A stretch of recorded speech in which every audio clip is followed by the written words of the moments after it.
Assalamualaikum warahmatullahi wabarakatuh. Wah, Ahlan wa sahlan wa marhaban. Hari ini Ana kedatangan satu ustadz yang memang Ana sering ketemu, tapi kesempatan ini ingin Ana manfaatkan untuk bertanya sama antum ya Ustadz. Assalamualaikum ya Ustadz. Waalaikumsalam warahmatullahi Kefalak wabarakatuh. Ustadz. Alhamdulillah, Alhamdulillah. sehat. Begini Ustadz, terima kasih antum sudah menyempatkan waktu. Kebetulan hari ini memang kita ada kajian nanti malam Ustaz ya, insya Allah. Tapi sebelum menuju ke kajian ini ingin dialog dengan antum Ustaz, terutama pertanyaan-pertanyaan yang memang mungkin antum bisa jawab nanti. Iya. Bismillahirrahmanirrahim. Pertama Ana mau nanya Ustaz, apa kewajiban sebagai umat Islam untuk menghadiri dakwah atau mendatangi majlis-majlis taklim atau kajian-kajian, apakah ada di dalam Al-Quran atau di Sunnah Nabi? Mohon penjelasannya Ustaz. Iya. Bismillahirrahmanirrahim. Alhamdulillahirabbil alamin. Wassalatu wassalamu ala Rasulillah wa ala alihi wa sahbihi wa man tabi'ahum bi ihsanin ila yaumiddin. Amma ba'd. Pertama, saya mengucapkan jazakallah khairan ya kepada Kak Emat yang sudah mengundang kami sehingga pada sore hari ini kami bisa berziarah ke rumah Kak Emat. Nah, terkait pertanyaan kewajiban seseorang untuk menghadiri majelis ilmu, itu kita teringat dengan firman Allah Subhanahu wa taala ya kepada Nabi Muhammad sallallahu alaihi wasallam, wa qur rabbi zidni ilma. Dan katakanlah wahai Muhammad, zidni, tambahkanlah kepadaku ilmu. Nah, di sini ketika Allah Subhanahu wa taala memerintahkan kepada Nabi Muhammad untuk meminta tambahan ilmu kepada Allah, ilmu yang dimaksud di sini adalah ilmu agama. Nah, jadi ilmu agama ini punya nilai yang tinggi di sisi Allah Subhanahu wa taala. Sampai Rasulullah sallallahu alaihi wasallam diperintah oleh Allah untuk meminta tambahan ilmu. Allah tidak akan memerintahkan Rasulullah untuk meminta suatu tambahan kecuali tambahan itu adalah sesuatu yang bernilai tinggi di sisi Allah Subhanahu wa taala. Itu yang pertama. Kemudian yang kedua, di dalam Al-Qur'an dalam surat Al-Mujadilah ayat ke-11 Allah katakan, yarfa'illahu alladhina amanu minkum walladzina utul ilma darajat. Allah akan mengangkat derajat orang-orang yang beriman dan orang-orang yang berilmu di antara kalian beberapa derajat. Ini keutamaan. Ketika kalau kita ingin derajat kita tinggi di sisi Allah Subhanahu wa taala, kita mulia di sisi Allah Subhanahu wa taala, maka kita harus menjadi orang yang berilmu. Ilmu di sini yang dimaksud adalah ilmu agama. Nah, jadi pentingnya sebuah ilmu agama, pentingnya kita menghadiri majelis ilmu itu adalah sesuatu yang diperintahkan oleh Allah Subhanahu wa taala.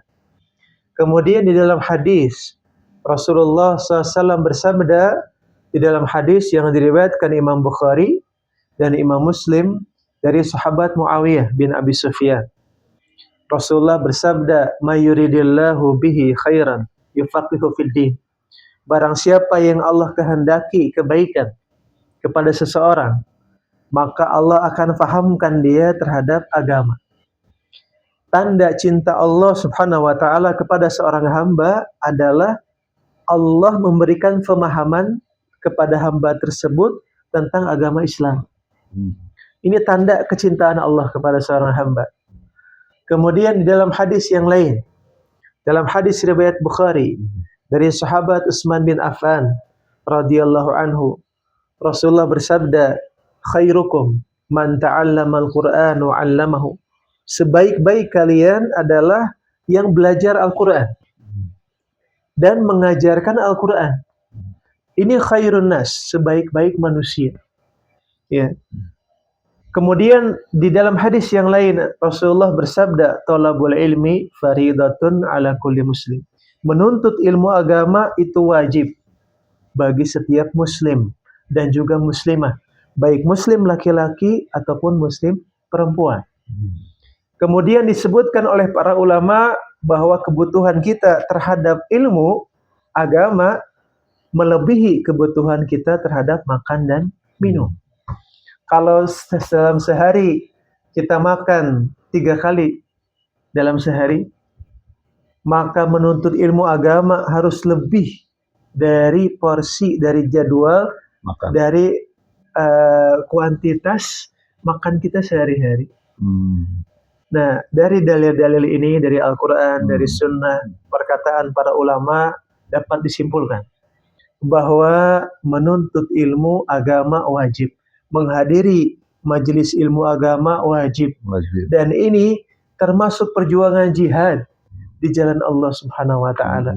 Yang kalau kita meninggal di dalam perjuangan menuntut ilmu agama, kita syahid dan kita teranggap oleh Allah sebagai seorang mujahid fi sabilillah. Nah, itu ya. Ya. Itu. Yang berikutnya begini, Ustaz. Manakala seseorang sekarang hidup di dunia ini, dia tidak akan merasakan nikmatnya berjihad. Terutama yang antum tadi sampaikan lah, jihad melalui majelis ilmu kan. Itu salah satunya, karena itu kewajiban sesuai dengan hadis yang diriwayatkan oleh Bukhari. Kemudian hasil daripada dakwah ini, hasil kita menimba ilmu ini, apa yang diharapkan? Feedbacknya apa terhadap kita? Misalnya kita akan lebih istiqomah, atau misalnya kita akan lebih berserius, karena kita tidak bisa bayangkan, Ustaz, seseorang itu termasuk anak juga tidak bisa merasakan kan nikmatnya ini. Cuman ya untuk itu bagaimana? Apa tingkat tauhidnya yang kita tinggikan, atau kita ke khauf, rasa takut terhadap Allah Subhanahu wa Ta'ala? Mohon penjelasannya, apa terkaitnya dengan dua ini? Iya. Nah, hasil dari menuntut ilmu, ya, hasil dari kita belajar menuntut ilmu, apa hasilnya? Yang pertama hasilnya adalah akan timbul rasa khasyah, rasa khauf, rasa takut kita kepada Allah Subhanahu wa Ta'ala. Kenapa? Kata Allah Subhanahu wa Ta'ala dalam surat Fatir, Allah katakan, "Innama yakhsyallaha min ibadihil ulama." Sesungguhnya orang-orang yang takut kepada Allah, khasyah, khasyah ini tingkatannya lebih tinggi dari al-khauf. Al-khauf takut, tapi ada tingkatan yang lebih tinggi dari al-khauf, itu al-khasyah. Khasyah ini tingkat takutnya lebih tinggi daripada al-khauf. Makanya dalam surat Fatir Allah katakan, "Innama yakhsyallaha min ibadihil ulama." Hanyalah orang-orang yang punya sifat khasyah, punya sifat takut kepada Allah Subhanahu wa Ta'ala, itu para ulama. Ulama itu maknanya apa? Ulama itu adalah bentuk jamak dari kata alim. Alim itu apa? Alim itu maknanya adalah orang yang berilmu. Alim itu seorang yang punya ilmu agama. Seorang yang alim, seorang yang dia mempelajari ilmu agama dan dia memiliki ilmu agama dan juga disebut sebagai ulama. Ulama itu kumpulan orang-orang alim, kumpulan orang-orang yang punya ilmu.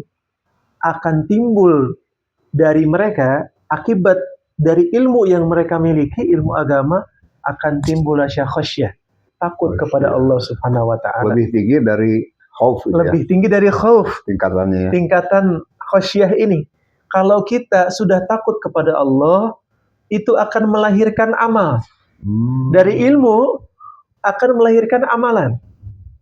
Nah, ini hasil yang sangat besar, luar biasa dari belajar ilmu agama. Hasil dari belajar ilmu agama yang kita dapatkan, pertama, kita punya sifat khasyah, takut kepada Allah Subhanahu wa Ta'ala.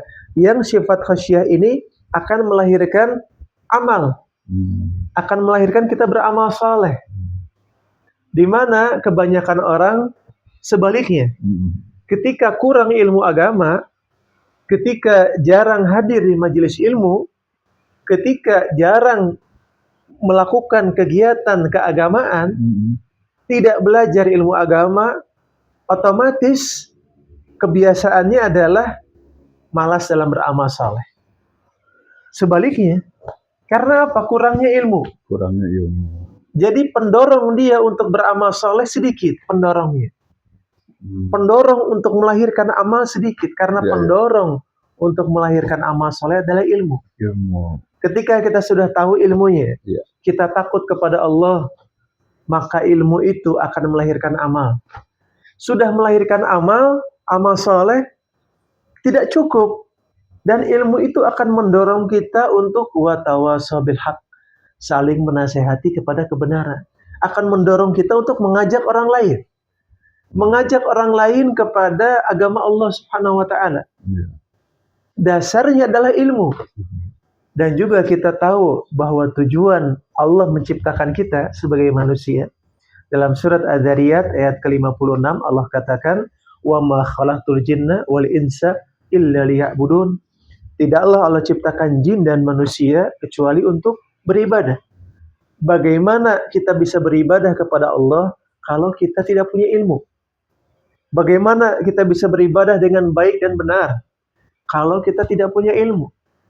Makanya hasil dari kita menuntut ilmu itu adalah diantaranya amal saleh, dan juga diantaranya kita bisa berdakwah, dan juga diantaranya kita bisa bersabar di dalam beribadah kepada Allah Subhanahu wa taala. Makanya Allah katakan di dalam ayat yang lain, wa'bud rabbaka hatta ya'tiyakal yaqin. Beribadahlah kalian kepada Allah sampai datang al-yaqin. Al-yaqin itu apa? Al-maut, kematian. Bagaimana kita bisa istiqomah beribadah? Salah satu pendukungnya adalah ilmu. Ilmu juga melahirkan keistiqomahan dalam beribadah. Karena kita yakin ibadah kita dibangun di atas dalil, dibangun di atas ilmu yang benar-benar diperintahkan oleh Allah Subhanahu wa taala. Oh, iya. Begitu ya? Iya. Nah, tadi yang belum Ustaz sampaikan, ini tingkat tauhid, Ustaz. Tingkat tauhid. Kan terkadang kan mulainya kita, kalau rasa bersyukur itu katanya ya, Ustaz, Ana berapa kali mendengar antum juga menyampaikan dalam Al-Quran bahwa bersyukur itu menindaklanjuti perintah Allah, yaitu beramal. Mulai dari membaca Al-Quran, hanya membaca saja. Nah ini nanti mohon tingkatan-tingkatan ya Ustaz. Ini bentuk ibadah kan. Kemudian membaca dan menerjemahkan, berikutnya mentadaburi, dan yang terakhir mengamalkan. Ustaz. Begitu ya. Nah dari mulai terpaksa, kata itu ada tuh Ustaz kalau nggak salah. Dipaksakan kita. Nah itu yang di situ, apakah nyambung dengan apa yang dikatakan barusan oleh Ustaz bahwa kesabaran itu adalah keterpaksaan itu sampai ada hari yang terakhir itu hari kematian. Itu Ustaz. Yang satu tadi Ustaz belum masuk nih, belum ana pahami nih tentang akibat dari belajar dan menimba ilmu. Kemudian satu, rasa takut yang di atas khauf itu yang tadi antum bilang. Kedua, sekarang tauhidnya bagaimana nih Ustaz? Otomatis atau tidak gitu? Karena kan ini kehendak Allah kan, orang yang bisa diberikan tauhid atau tidak. Mohon penjelasan yang lebih luas lagi. Iya. Nah, jadi kita ini satu topik aja Ustaz mengenai kewajiban kita berilmu, mempunyai ilmu. Iya. Nah di sini kalau dari segi tauhid, ini kita teringat ya firman Allah Subhanahu wa taala, walaqad ba'asna fi kulli ummatin rasula an ya'budullah wajtanibut tagut. Bahwa Allah Subhanahu wa taala telah mengutus pada setiap umat itu seorang rasul. Di umat ini, umat yang kita hidup di zaman sekarang ini, telah diutus juga seorang rasul, yaitu Nabi Muhammad sallallahu alaihi wasallam. Allah sudah utus. Tujuannya apa? Ani abudullah, agar kita beribadah kepada Allah Subhanahu wa taala, agar kita bertauhid. agar kita bertauhid. Tauhid itu apa? Ifradullah bila ibadah. Kita menjadikan Allah satu-satunya, Allah yang berhak dan benar untuk diibadahi. Ya. Kemudian apa kata Allah? Wajtanibut tagut. Kita diperintahkan untuk menjauhi tagut. Tagut ini adalah ma'ubida, sesuatu yang disembah selain Allah dalam keadaan yang disembah tersebut ridho atas peribadahan orang lain kepadanya. Itu tagut. Tagut maknanya Itu tagut, makna tagut. Ketika seseorang disembah atau sesuatu disembah dalam keadaan dia ridho dengan penyembahan, peribadahan orang lain kepadanya, berarti itu tagut. Iya. Contohnya siapa? Fir'aun. Fir'aun itu tagut karena dia mengatakan wa qala ana rabbukumul a'la. Fir'aun mengatakan Fir'aun itu Rabb, Tuhan yang maha tinggi, yang paling tinggi. Dia tagut. Nah, jadi inti dakwah, ya inti ilmu, fondasi ilmu yang terbesar adalah tauhid. Oh, gitu. Fondasi ilmu yang terbesar adalah tauhid. Karena apa? Ini sejalan dengan makna Islam. Sekarang kita mengaku Muslim, kita mengaku beragama Islam. Kalau kita telusuri, kalau kita tinjau makna Islam, definisi Islam, Islam itu adalah al-istislamu lillah bitauhid. Kita menyerahkan diri kita kepada Allah bitauhid, dengan tauhid. Ya. Ya, wal inqiyadu lahu bitta'ah, dan kita tunduk patuh kepada Allah dengan ketaatan. Ya. Wal bara'atu minasyirki wa ahlihi, dan kita berlepas diri dari kesyirikan, dari mempersekutukan Allah Subhanahu wa taala dan pelaku kesyirikan. Ini Islam. Nah, untuk mencapai kita derajat Islam yang kafah, yang sempurna, itu kita harus bertauhid, memahami tauhid. Karena Islam yang kita, agama yang kita pegang sekarang, agama yang kita anut saat ini, kita harus masuk ke dalam Islam dengan kafah, dengan sempurna. Sebagaimana Allah katakan dalam surat Al-Baqarah, ya ayyuhalladzina amanu dukhulu fis silmi kafah wala tattabi'u khutuwati syaitan. Wahai orang-orang yang beriman, masuklah ke dalam Islam kalian kafah, dengan sempurna. Kita harus masuk ke dalam Islam dengan sempurna. Dari mulai tauhidnya, dimulai dari tauhid dulu. Dimulai dari tauhid, kemudian dari ibadah dan sebagainya. Kemudian wala tattabi'u khutuwati syaitan. Jangan kita mengikuti langkah-langkah syaitan. Jadi ilmu yang pertama harus kita pelajari tauhid. Dan ini adalah inti dakwah para rasul. Dari mulai Rasul Nabi Nuh alaihissalam. Nabi Nuh alaihissalam rasul yang pertama Allah utus. Beliau berdakwah apa? Beliau berdakwah tauhid. Inti dakwah beliau tauhid. Ya, agar semua masyarakat, semua orang menjadikan Allah satu-satunya yang berhak diibadahi. Dari mulai zaman Nabi Hud ya. Dari mulai zaman Nabi Nuh. Nabi Nuh, Rasul yang pertama Allah utus. Ya. Di muka bumi ini. Bukan Hud ya, Nabi Nuh. Iya, Nabi Nuh. Ya. Yang kalau nggak salah Ustaz pernah terangkan 950 iya, tahun. 950 tahun, betul. Berdakwah, 950 tahun berdakwah. Beliau itu siang dan malam. Disebutkan dalam surat Nuh, qala rabbi inni da'autu qaumi lailan wa nahara. Ya Allah, kata Nabi Nuh, aku berdakwah kepada kaumku lailan wa nahara, siang malam berdakwah. Ya. Beliau inti dakwahnya tauhid. Dan ini ilmu yang harus kita pelajari, tauhid. Ya. Yang pertama kali kita pelajari tauhid. Tauhid. Ya. Keyakinan. Gitu ya. Iya. Siap. Begini Ustaz, untuk selanjutnya ya, seperti yang tersurat dan tersirat, antum juga pernah menerangkan bahwa di zaman pada salah sahabat, kemudian khalifah, para tabi'in, itu kan sudah mulai merosot ya. Apakah ilmu yang dimaksud berkurang itu dicabut oleh Allah itu karena tidak ada yang menyampaikan atau memang hilang ilmu ini?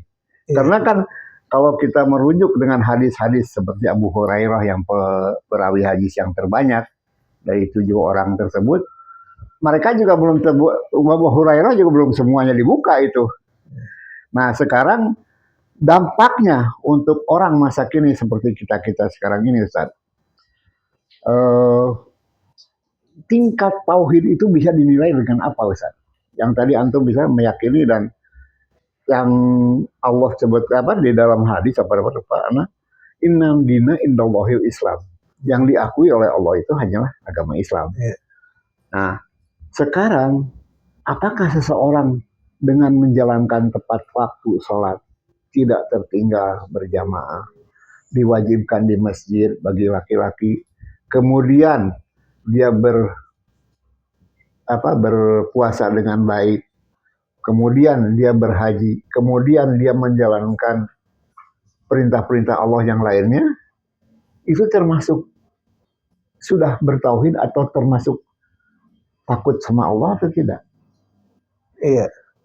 Nah, di sini terkait hasil kita bertauhid. Iya. Bagaimana kita bisa melihat seseorang yang dia bertauhid? Iya. Nah, ini kita kembalikan ada sebuah hadis yang diriwayatkan oleh sahabat Abdullah bin Umar. Rasulullah bersabda, ya, buniyal Islamu ala khamsin. Islam itu dibangun di atas 5 perkara. Yang pertama, syahadatu an la ilaha illallah wa anna Muhammadar Rasulullah. Yang pertama, kita bersaksi, syahadat. Kita bersaksi bahwa sesungguhnya tidak ada Tuhan yang berhak diibadahi dengan benar kecuali Allah.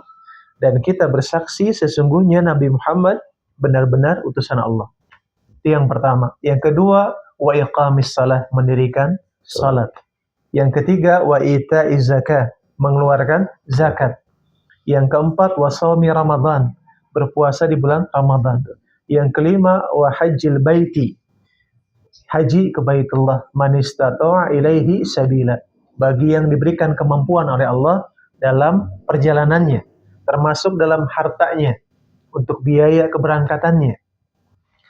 Jadi Islam, kita kalau ingin melihat keislaman seseorang, yang pertama kita lihat setelah dia mengaku sebagai Islam, dia mengaku dia seorang Muslim. Yang kedua kita lihat sholatnya. Itu tiang agama. Penentu itu. Penentu, rukun yang kedua dalam Islam. Ya.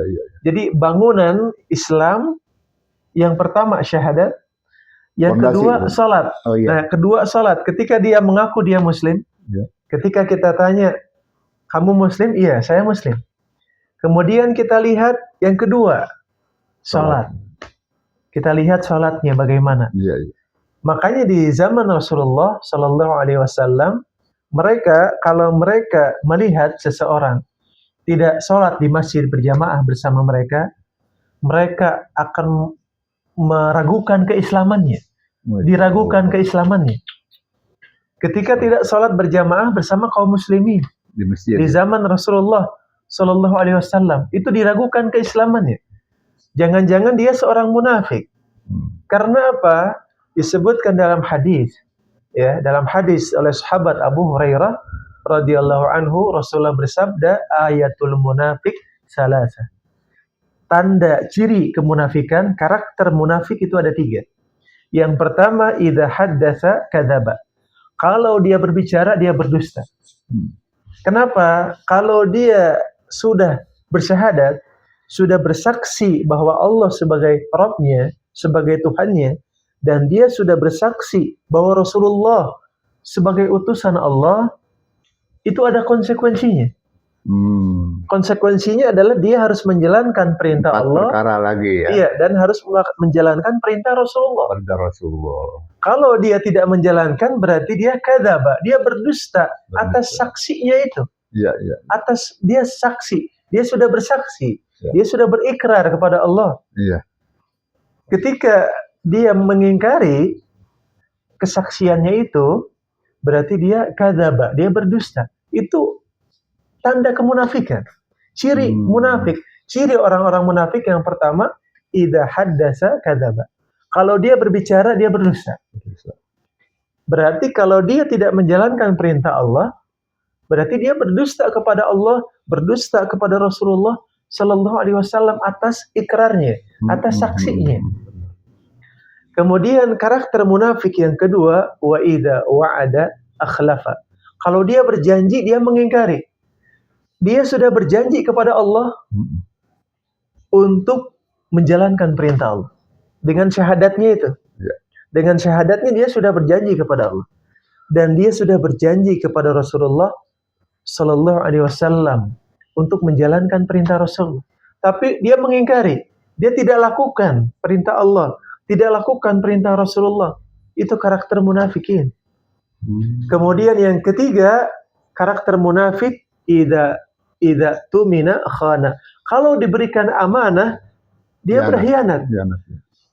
Dia sudah diberikan amanah oleh Allah. Amanahnya apa?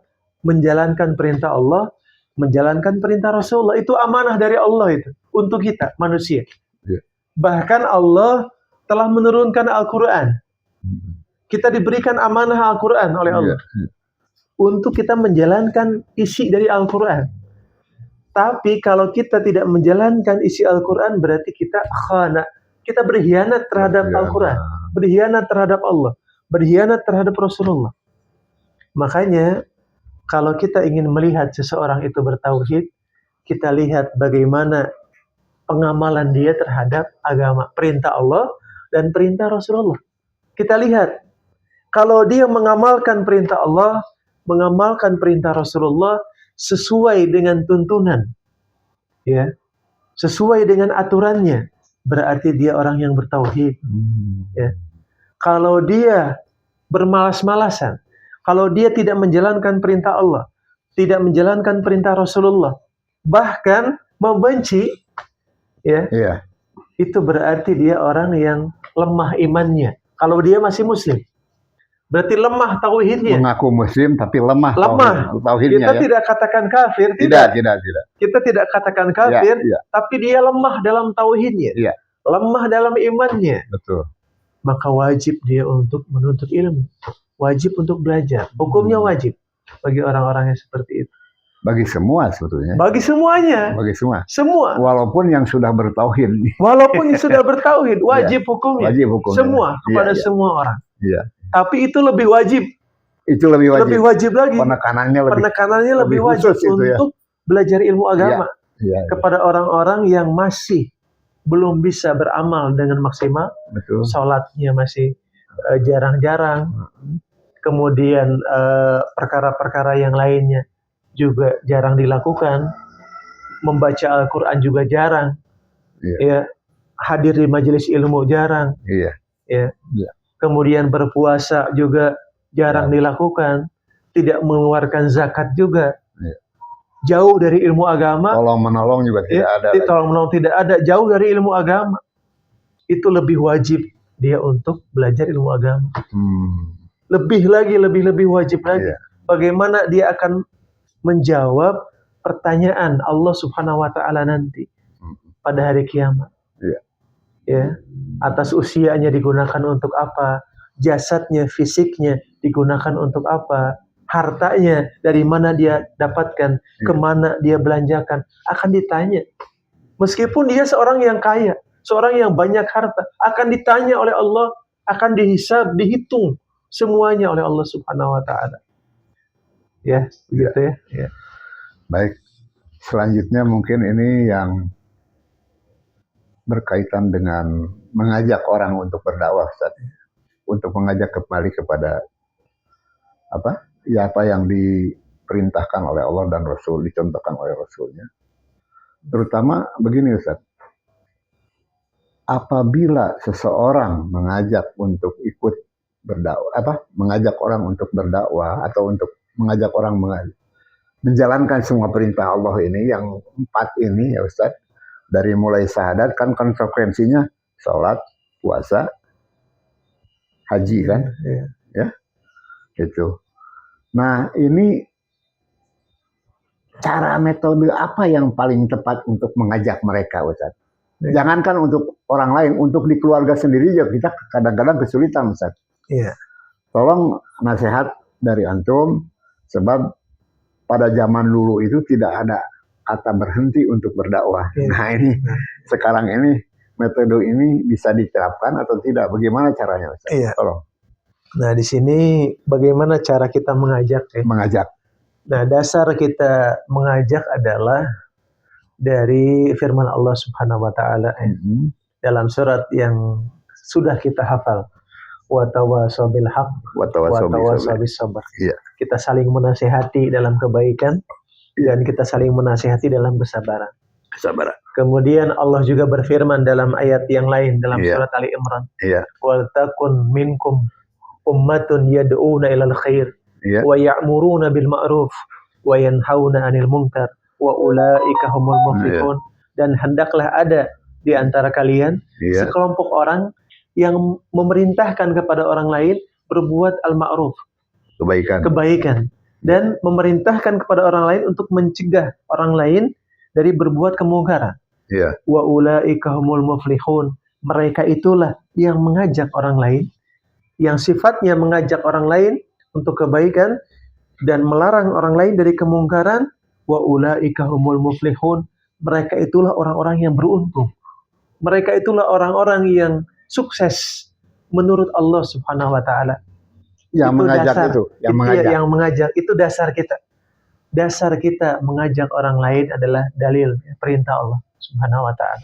Oh, ada dalilnya, Ustaz? Ada di Al-Qur'an. Di Al-Qur'an surat apa, Ustaz? Surat Ali Imran ya. Ali Imran ayat.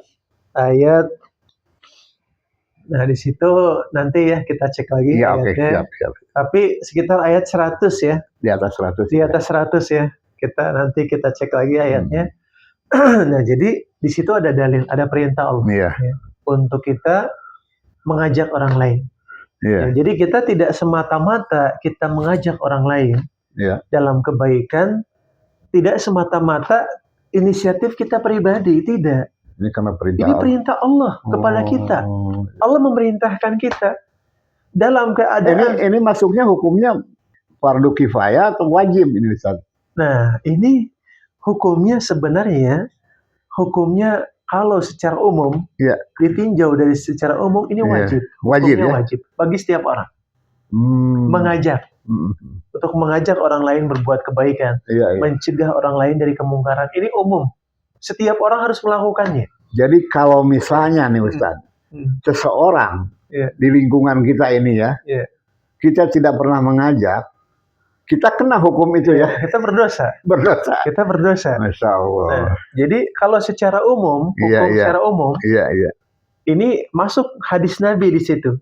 Balighu anni walau ayat. Sampaikan dariku, kata Nabi Muhammad.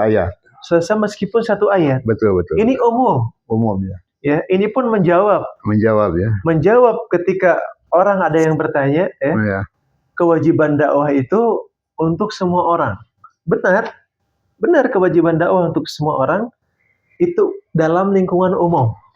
Nah, tapi kalau dalam lingkungan yang sifatnya kita mengadakan kajian, kita mengadakan pengajian yang diikuti oleh banyak orang, itu ada persyaratan kita harus berilmu. Kita harus punya ilmu. Itu tidak bisa sembarang orang. Betul. Itulah yang membedakan antara dakwah secara umum dengan dakwah secara khusus. Iya. Ya, kalau dakwah secara khusus, kita kajian, membuka majelis ilmu, kajian majelis taklim, dan kita menjadi pembicara di sana. Itu tidak bisa semua orang. Orang yang mumpuni. Iya, orang yang mumpuni ilmunya. Nah, itu yang bisa mengadakan seperti itu. Itu dakwah secara khusus. Tapi kalau ada yang mengatakan kok tidak boleh, sedangkan Rasulullah menyampaikan balighu anni walau ayat. Sampaikan dariku, kata Nabi, meskipun satu ayat, betul. Tapi itu sifatnya umum. Sampaikan kepada orang-orang. Ya, kalau kita bertemu dengan orang lain, kita sampaikan dakwah. Ya. Tapi kalau kita mengadakan majelis ilmu, kita umumkan dan kita mengundang orang lain, kita menjadi pembicara, kita membahas tafsir Al-Quran, membahas sirah nabawiyah, membahas fikih, membahas bahasa Arab, membahas usul tafsir, usul fikih, mustalah hadis, itu kita harus punya ilmu. Harus ada ilmunya. Kita harus belajar. Tidak boleh sembarangan orang. Tidak boleh sembarangan orang. Iya. Yang belum belajar, jangan so tahu ya. Iya, nah iya. Iya. Itu di situ perbedaannya maksudnya. Iya, yang khusus ini. Yang khusus, dakwah khusus itu untuk orang-orang yang memang punya kemampuan dalam hal tersebut. Iya. Tapi kalau dakwah secara umum, semua orang harus melakukan dakwah. Iya. Ajak orang lain berbuat kebaikan, cegah orang lain dari berbuat kemungkaran. Itu saja ya. Itu perintah Allah. Iya. Ya, gitu ya. Iya. Baik, tidak terasa ini udah hampir 1 jam ya. Iya. Nah, untuk ini Ustaz, Ana sampaikan terima kasih banyak.